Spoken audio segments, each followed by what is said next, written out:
Bismillahirrahmanirrahim. Students, my name is Ahmed Nadeem and I am your teacher for statistics. Students, हमने पिछले कुछ lectures में arithmetic mean को discuss किया था. अरिथमेटिक मीन के डिफरेंट मैथडोलॉजीज को देखा, उसमें डिफरेंट मेथड्स के जो सब पार्ट्स थे उसको भी डिस्कस किया. अरिथमेटिक मीन में हमने डायरेक्ट मेथड, इनडायरेक्ट मेथड और स्टेप डेविएशन के क्वेश्चंस को सॉल्व किया. इन क्वेश्चंस में हमने अनग्रुप डेटा और ग्रुप डेटा दोनों जो है वो पार्ट्स को कंसिडर करते हुए कैलकुलेशंस को परफॉर्म किया था. होप के वो लेक्चर्स जो है वो आपको अच्छी तरीके से समझ आ गए होंगे. लेकिन आज का जो टॉपिक है वो भी अरिथमेटिक मीन से ही रिलेटेड है, लेकिन उसकी कुछ डिफरेंट एंगल से उसकी अंडरस्टैंडिंग आज हम देखेंगे. तो चलिए बोर्ड की तरफ चलते हैं और देखते हैं कि आज के टॉपिक का टाइटल किस तरह आप अंडरस्टैंड कर सकते हैं. आज का लेक्चर जो है वो हम जो अंडरस्टैंडिंग करेंगे वो अरिथमेटिक मीन की ही फर्दर टाइप्स है. इससे पहले जो अरिथमेटिक मीन में आपने स्टडी किया था वो एक्चुअली उसके मेथड थे कैलकुलेशंस के, कि हमने अरिथमेटिक मीन में जो कैलकुलेशंस परफॉर्म किए हैं वो कैलकुलेटिंग मेथड्स थे, यानी उसमें डायरेक्ट, इनडायरेक्ट और जो स्टेप डेविएशन या कोडिंग मेथड को आपने देखा वो सब के सब जो है वो कैलकुलेटर पर सॉल्व होने वाले थे और वो कैलकुलेटिंग के पॉइंट ऑफ व्यू से इंपॉर्टेंट थे, उनके नाम डिफरेंट थे. लेकिन आज जो है वो उसको हम रियल सेंस में अंडरस्टैंड करेंगे कि अरिथमेटिक मीन की फर्दर टाइप्स कौन कौन सी हो सकती हैं. ठीक है, सबसे पहले है हमारे पास वेटेड मीन और उसके बाद है कंबाइंड मीन. अब देखते हैं वेटेड मीन क्या चीज है. वेटेड मीन जैसे कि इसके नाम से भी जाहिर है वेट से रिलेटेड है, यानी इन क्वेश्चंस के अंदर या ये जो आपकी अंडरस्टैंडिंग है, इसका पॉइंट जो बनता है अंडरस्टैंडिंग का अरिथमेटिक मीन के हवाले से वो वेट है. एक्चुअली फोकस जो है उसका, यानी इन क्वेश्चंस में हमें वेट्स मेंशन्ड होंगे. अब वेट्स क्यों मेंशन्ड होंगे? जो सिंपल अरिथमेटिक मीन है वो वेटेड मीन से डिफरेंट क्यों है, इसको आपने समझना है. देखें, जब हम कोई क्वेश्चन सॉल्व करते हैं अरिथमेटिक मीन का, चाहे वो ग्रुप हो या ungroup,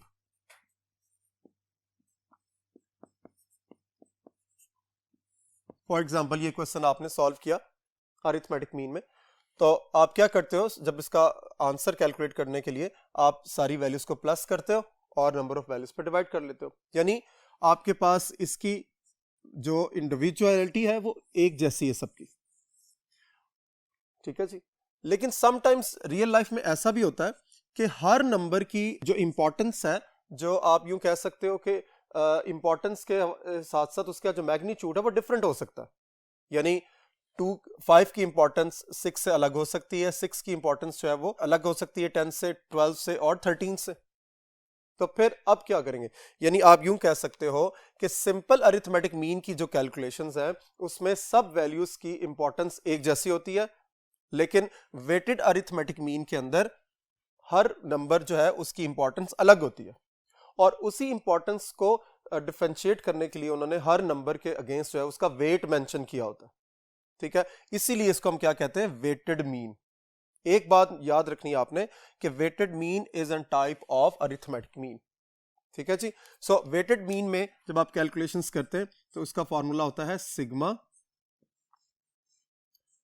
WX divided by sigma W. यानी आप क्या करेंगे, आपके पास जो वेट्स अवेलेबल हैं आप उन पर्टिकुलर वैल्यूज को उनके वेट्स के साथ मल्टीप्लाई करेंगे और उसका सम लेंगे. ठीक है जी, और फिर डिवाइड कर देंगे उसको सम ऑफ द वेट से जो आपके पास वेट्स अवेलेबल होंगे. ठीक है जी, बहुत सिंपल है, ज्यादा कॉम्प्लिकेटेड नहीं है, लेकिन सिर्फ इसकी लुक को समझना जो है वो बहुत ज्यादा जरूरी है. ठीक है, अब आगे चलते हैं कंबाइंड मीन. ठीक है, अब कंबाइंड मीन क्या चीज है इसको जरा देखिए. मैंने प्रीवियस किसी लेक्चर में भी ये बात आपसे शेयर की थी कि अगर आप इसको एज ए सब्जेक्ट देख रहे हैं ना स्टैटिस्टिक्स को, तो फिर आपका जो ध्यान है वो सिर्फ और सिर्फ उसकी कैलकुलेशन या उसके कॉन्सेप्ट्स की तरफ जा रहा होगा. लेकिन अगर आप सब्जेक्ट को लैंग्वेज के कॉन्टेक्स्ट में भी देखेंगे तो आपके लिए ऑलमोस्ट जो काम है 20-30% ईजी हो जाता है. यानी इसका मतलब ये है कि अगर जो लैंग्वेज इसके अंदर इस्तेमाल हो रही है उस लैंग्वेज पे आपकी कमांड है तो इजीली आप कुछ चीजों को बहुत अच्छे तरीके से अंडरस्टैंड कर जाएंगे. यानी कंबाइंड मीन ऑब्वियसली एक टाइप है अरिथमेटिक मीन की, लेकिन अगर आप इसके लफ्ज पे गौर करें कंबाइंड, तो कंबाइंड का मतलब होता है इकट्ठा करना, ठीक है। आप ऑल टुगेदर का लफ्ज भी इसके लिए इस्तेमाल करते हैं, ठीक है। यानी इसका मतलब ये हुआ कि ये वो मीन होगी कि जिसमें हमारे पास 2, 3, 4 different set of information available होंगे और उन सेट ऑफ इंफॉर्मेशन के लिए जो है हम इकट्ठा मीन को कैलकुलेट करेंगे, ठीक है जी। अब इकट्ठा मीन को कैलकुलेट करने के हमारे पास बहुत से मेथड है। फर्ज कर लें, आप इसकी एग्जांपल इस तरह ले सकते हैं कि मेरे पास एक सेक्शन है C1, ठीक है जी। उसके अंदर 10 स्टूडेंट्स ने एक टेस्ट दिया, ठीक है। अब टेस्ट में उनके डिफरेंट मार्क्स आए, वो मे भी ऐसा हो सकता है 5, 8, 10, 7, 6, 4, 5, 8, 9 और से फॉर एग्जांपल 8। इस तरह ये 10 वैल्यूज मेरे पास आ गई हैं, 5, 8, 10, 7, 6, 4, 5, 8, 9, 10, 8, यानी ये सारी वैल्यूज हैं वो 10 स्टूडेंट्स ने मार्क्स गेन किए हुए। अच्छा जी, इसी तरह एक और सेक्शन है मेरे पास फॉर एग्जांपल C2, इसका भी टेस्ट कंडक्ट हुआ लेकिन उसमें स्टूडेंट्स की तादाद 5 थी, ठीक है। अब 5 नंबर्स उन्होंने गेन किए, किसी ने 7 लिए हैं, 8 लिए हैं, 5 लिए हैं, 10 लिए हैं और 6 लिए, ठीक हो गया। अब कंबाइंड मीन का कॉन्सेप्ट मैं क्लियर करने लगा, जरा ध्यान से देखिएगा। अगर मुझे ये कहा जाए कि दोनों सेक्शन का इकट्ठा मीन कैलकुलेट करें, तो मैं क्या कर सकता हूं? मीन का जो कॉन्सेप्ट है माइंड के अंदर वो ये है कि हम सब वैल्यूज को प्लस करते हैं और नंबर ऑफ वैल्यूज पर डिवाइड कर देते हैं, ठीक है। तो मैं क्या करूंगा, ये 10 वैल्यूज हैं, यहां से इन 10 वैल्यूज को उठाऊंगा, ये 5 वैल्यूज हैं, इनको लूंगा, ये सारी वैल्यूज मिलकर कितनी बन गई? 15।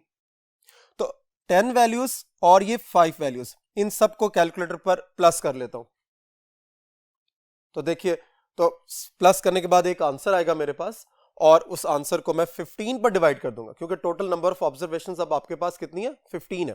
तो 15 को जब मैं इसको डील करूंगा, उसको डिवाइड कर दूंगा 15 पे, मेरे पास C1 और C2 का जो है वो अरिथमेटिक मीन निकल आएगा, जिसको हम कंबाइन मीन कहेंगे। कंबाइन क्यों कहेंगे? क्योंकि हमने C1 और C2 दोनों सेक्शंस को कंबाइन किया, ठीक हो गया। अच्छा, यहां तक तो ये बात काफी हद तक एक्सेप्टेबल भी है, काबिल कबूल भी है। लेकिन फर्ज कर लें मेरे पास सेक्शंस की तादाद 3 हो जाती, वहां तक भी आप सोच सकते हैं कि जी कोई मसला नहीं, अगर आपके पास इतने ही 10, 5, 8 सेक्शन स्टूडेंट्स हैं तो 20 स्टूडेंट्स भी टोटल हो जाए तो कोई मसला नहीं, 25 भी हो जाए। लेकिन आप एक लम्हे के लिए सोचिए कि अगर स्टूडेंट्स की तादाद जो है वो ज्यादा होती, यानी C1 में 50 स्टूडेंट्स होते, C2 में से 60 स्टूडेंट्स होते और जो थर्ड सेक्शन एक ऐड हुआ है उसमें हंड्रेड्स होते, तो फिर क्या होता? तो अब तो नंबर ऑफ ऑब्जर्वेशंस बहुत ज्यादा बढ़ गई हैं, तो फिर क्या होना था? फिर इस प्रोसेस को डील करना बहुत ज्यादा मुश्किल हो जाना था आपके लिए।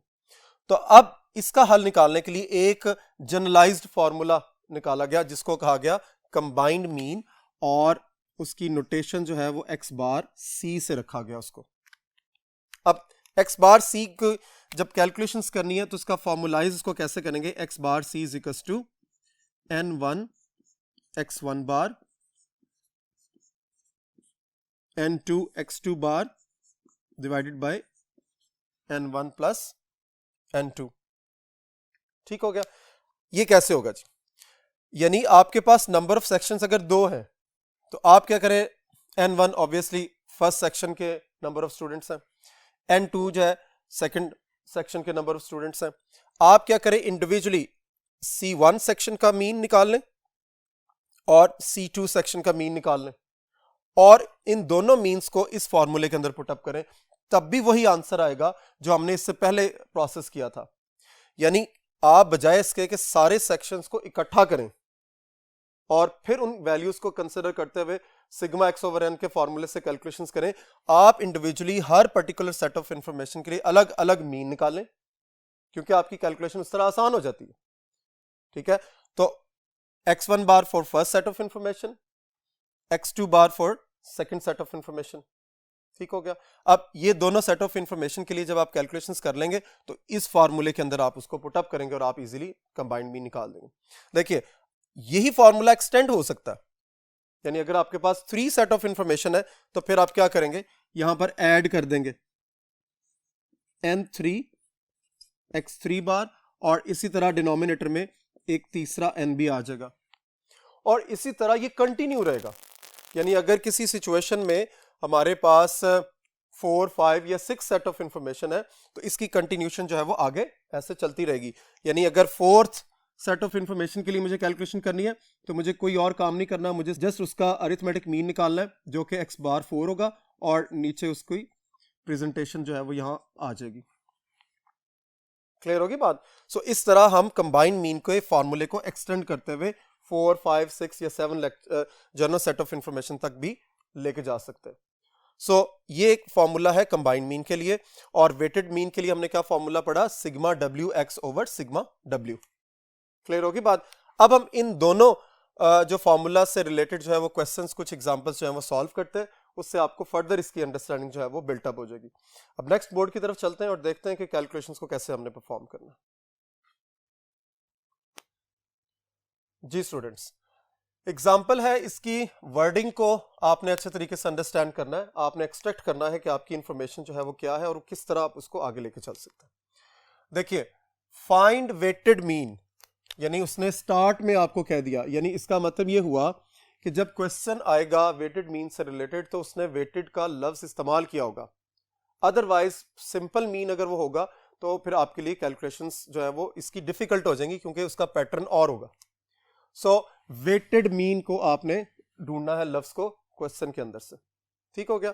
सो वेटेड मीन आने के बाद अब आपको जहन में होना चाहिए कि आपके पास इस क्वेश्चन के अंदर वेट्स होंगे।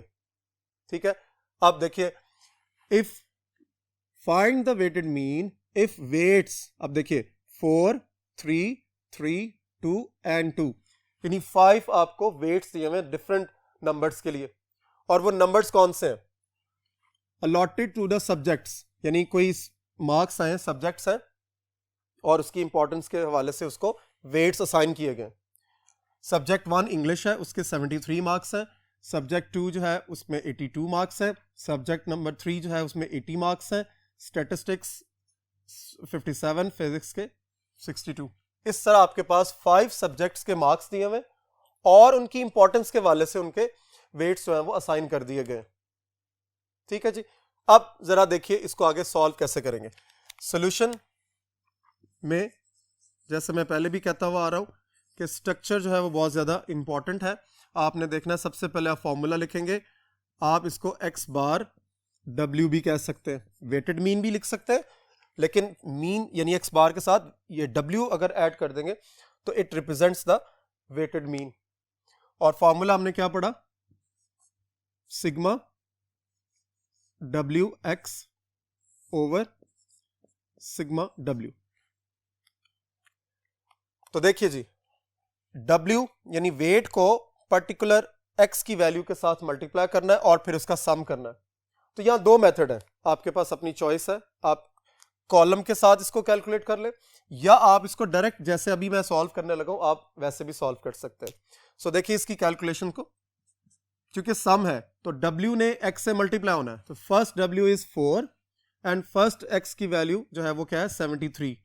सो 4 मल्टीप्लाई बाय 73 प्लस, ये इस सम की वजह से यहां पर प्लस आया। Second weight is 3 multiply by second जो आपका सब्जेक्ट है वो 82,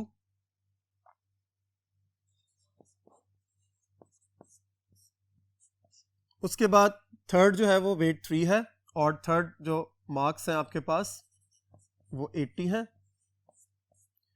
प्लस फोर्थ आपके पास वेट 2 है और फोर्थ सब्जेक्ट जो है वो 57 मार्क्स का, और प्लस मैं यहां नीचे जरा इसको लिख रहा हूं, सेकेंड जो लास्ट आपके पास वेट 2 है और लास्ट सब्जेक्ट के मार्क्स क्या है 62, तो 2 मल्टीप्लाई बाय 62। जरा गौर से देखिए हम मल्टीप्लाई क्यों कर रहे हैं। ठीक है, यहां देखिए कि ये W जो है वो x के साथ मल्टीप्लाई हो रहा है। सो ये W की वैल्यू को x की वैल्यू के साथ आपने मल्टीप्लाई करना है, फिर इसका सम करना है। क्लियर हुई बात? अब डिवाइड कर देंगे आप किससे, ये सारा जो फैक्टर है वो डिवाइड हो जाएगा आपका किसके साथ, sum of W। Sum of the W मतलब ये जो W आपको मेंशन था, यानी वेट्स जो आपको मेंशन थे, 4 प्लस 3 प्लस 3 प्लस 2 एंड 2। तो फाइनली इसकी कैलकुलेशन आप देखेंगे, यहां आपने इसको मल्टीप्लाई करना है सबको और ऐड कर देना है और डिनोमिनेटर्स में देखेंगे। तो आप जरा देखिए इसको, 4 मल्टीप्लाई बाय 73 अपने कैलकुलेटर्स पे इसको परफॉर्म करेंगे।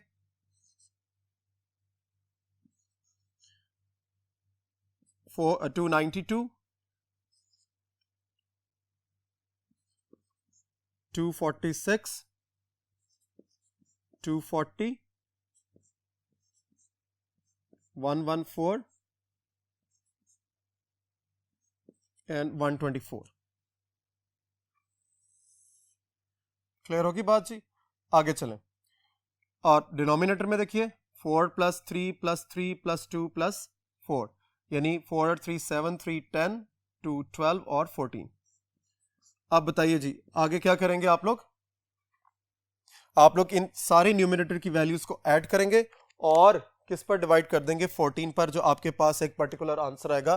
That answer belongs to the weighted mean of this particular set of information. ठीक होगी बात? तो यहां पर मैं इसको यहाँ छोड़ देता हूं, आप इसकी कैलकुलेशन में इसको ऐड अप करेंगे और 14 पर डिवाइड करके इसका आंसर कैलकुलेट करेंगे बाय योरसेल्फ।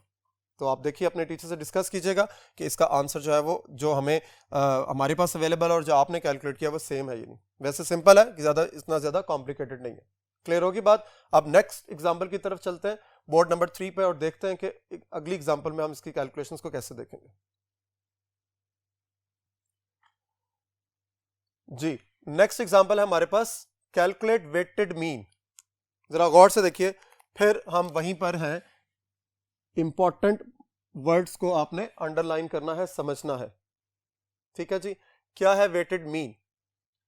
अब ये एग्जाम्पल लिखने का मकसद क्या है कि आपको आउटलुक्स के हवाले से भी आइडिया हो सके कि आपको क्वेश्चन किस किस अंदाज में पूछा जा सकता है।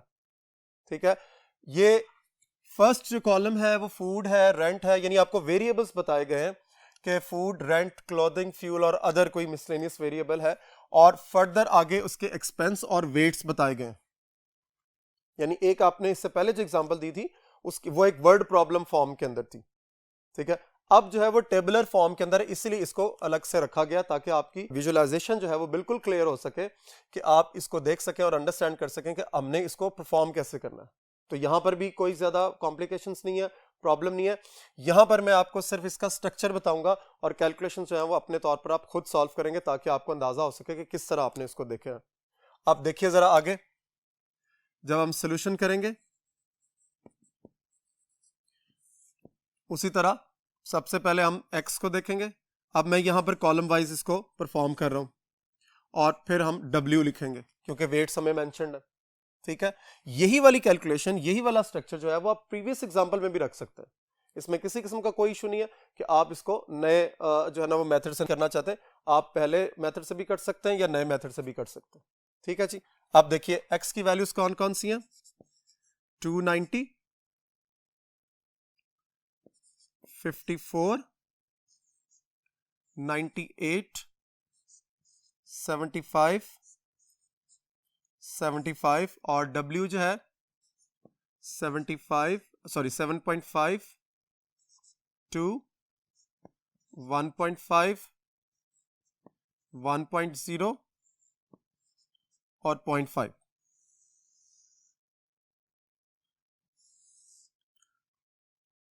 डेटा लिखने के बाद आपने ये देखना है कि x और w अगर आपके पास कंप्लीट इंफॉर्मेशन अवेलेबल है तो देन आपने फर्दर कैलकुलेशंस में x और w को कैलकुलेट करना है, यानी x को मल्टीप्लाई करना है w के साथ। ठीक है जी, x और w मल्टीप्लाई होंगे तो आप अपने कैलकुलेटर्स पे इसको वेरीफाई कर लें। जरा देखिए 290 मल्टीप्लाई बाय 7.5 और इसका आंसर है आपके पास 2175। Then 54 multiplied by 2 is 108 98 multiply by 1.5 147 और फिर उसके बाद 75 मल्टीप्लाई बाय 1.0 यानी 1 ही है वो, तो ये 75 हो जाएगा and the 75 multiply by 0.5 is 37.5. This is x multiply by w. ठीक है जी, इस कॉलम का आप सम कर लेंगे finally 2175 plus 108 plus 147 plus 75 plus 37.5, तो इसका आंसर आ जाएगा 2542.5. अब फॉर्मूला क्या है जी वेटेड मीन का, sigma W x divided by sigma W.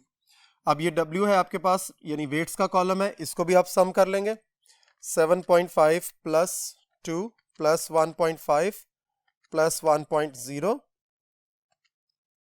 Plus 0.5, तो आपके पास जो आंसर आएगा वो 12.5. Just substitute the values 2542.5 divided by 12.5. तो weighted mean for this particular set of information will be 203.4.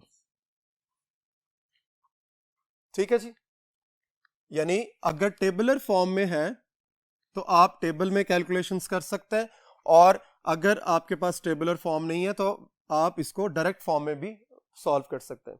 लेकिन ये वाइस वर्सा है, आपकी अपनी चॉइस है, आप अपनी चॉइस के मुताबिक इस क्वेश्चन को भी पहले वाली एग्जांपल की तरह सॉल्व कर सकते हैं, और जो पहले वाली एग्जांपल है उसको भी आप इस पर्टिकुलर फॉर्मेट के अंदर रखकर सॉल्व कर सकते हैं, इसमें कोई इशू नहीं है. आप नेक्स्ट एग्जांपल की तरफ चलते हैं जो कि कंबाइंड मीन से रिलेटेड है, और अपने नेक्स्ट बोर्ड में देखते हैं कि उसको कैसे सॉल्व करेंगे. जी स्टूडेंट्स, एग्जांपल है find combined mean if n1 is equal to 15, x1 bar जो कि उसी पर्टिकुलर सेट ऑफ इंफॉर्मेशन के लिए है वो है 10. ठीक है, n2 यानी सेकंड सेट है, उसकी नंबर ऑफ ऑब्जर्वेशन जो है वो 10 है और उसका मीन जो है 15 है. थर्ड सेट यानी थर्ड जो आपके पास सेट है इंफॉर्मेशन का, उसकी टोटल वैल्यूज 20 है और उसका मीन जो है वो 17 है. अब कंबाइंड मीन निकालना है, तो सॉल्यूशन में आप क्या करेंगे, पहले फॉर्मूला लिखेंगे x bar c combined mean, चूंकि 3 सेट ऑफ इंफॉर्मेशन है तो इसको हम n1 x1 bar, n2 x2 bar, n3 x3 bar divided by n1 plus n2 plus n3. अब आपको क्या करना है, वैल्यूज को सब्स्टिट्यूट करना है कंबाइंड मीन के लिए. n1 की जगह पे क्या लिखेंगे 15, और क्योंकि n1 x1 बार इसका मतलब ये है कि n1 और x1 बार आपस में दोनों मल्टीप्लाई हो रहे हैं, तो इन दोनों को आपने मल्टीप्लिकेशन की फॉर्म के अंदर लिखना है. 15 मल्टीप्लाई बाय 10 प्लस n2 कितना है जी 10, और उसका मीन जो है वो क्या है 15, प्लस n3 आपके पास 20 है और उसका मीन जो है वो 17 है, डिवाइडेड बाय n1 15, n2 10 और n3 की वैल्यू 20. इसको सॉल्व कर लें, पहले मल्टीप्लाई करेंगे फिर सम करेंगे. 150 plus 150 plus 340 divided by sum of n is 45. So calculator पर देखिए 150 प्लस 150 प्लस 340, तो इट इज 640 डिवाइडेड बाय 45. तो आप इसको जब डिवाइड करेंगे 45 पर तो आपके पास आंसर आ जाएगा 14.22. This is the combined mean of these 3 set of information. आप जरा गौर कीजिए कि पहले सेट की जो मीन था वो 10 था उसकी वैल्यू 10 थी, और फिर 15 है, फिर 17 है, और जब कंबाइन निकली है तो वो आ रही है 14.22। ज़रा गौर कीजिए कि इसी के जो है ना वो सर्कमफेरेंस के अंदर उसने मूवमेंट है उसकी। यानी आप आंसर से भी चेक कर सकते हैं कि आपका आंसर जो है वो बहुत ज़्यादा डेविएट तो नहीं कर रहा। सो यहाँ से आपकी क्लैरिफिकेशन हो जाएगी। आज के लेक्चर में स्टूडेंट्स हमने वेटेड मीन और कंबाइंड मीन की अंडरस्टैंडिंग की है और उससे रिलेटेड कुछ न्यूमेरिकल एग्जांपल्स को स्टडी किया। होप आज का लेक्चर जो है वो आपको अच्छे तरीके से समझ आ गया होगा। अपना बहुत ज़्यादा ख्याल रखें और इन क्वेश्चंस को अच्छे तरीके से प्रैक्टिस करते रहें।